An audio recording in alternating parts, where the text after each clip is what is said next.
बिस्मिल्लाहिर्रहमानिर्रहीम। अस्सलामु अलैकुम। रुस्वाई।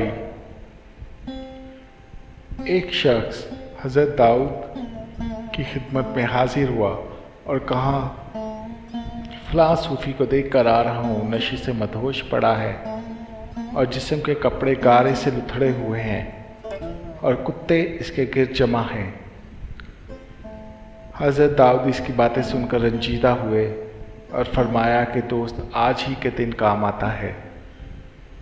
जाओ इस सूफ़ी को उठाओ, बहुत बुरा काम किया है और सूफ़ियों का नाम बदनाम किया है। हज़रत का इरशाद सुनकर वो शख्स मसमे में पड़ गया। गारे से लुथड़े हुए सूफ़ी को हाथ लगाने से कराहियत आती थी, लेकिन हज़रत दाऊद का इरशाद भी न टाल सकता था।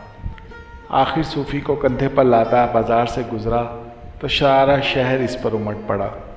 लोग तरह तरह के ताने देते थे।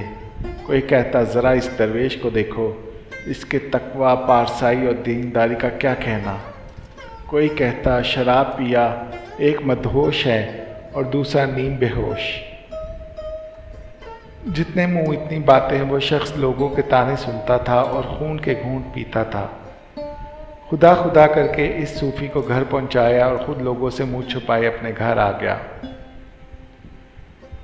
आज इसको जो ज़िल्लत उठानी पड़ी, रात भर इस सोच से करवटें बदलता रहा।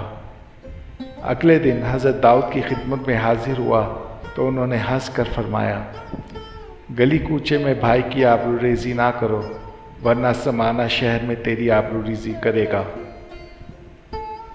इससे ये हमें सबक मिलता है कि किसी की दिल आज़ारी ना करें और इसकी बदनामी ना करें दूसरों के सामने, वरना ऐसा ही हमारे साथ भी हो सकता है।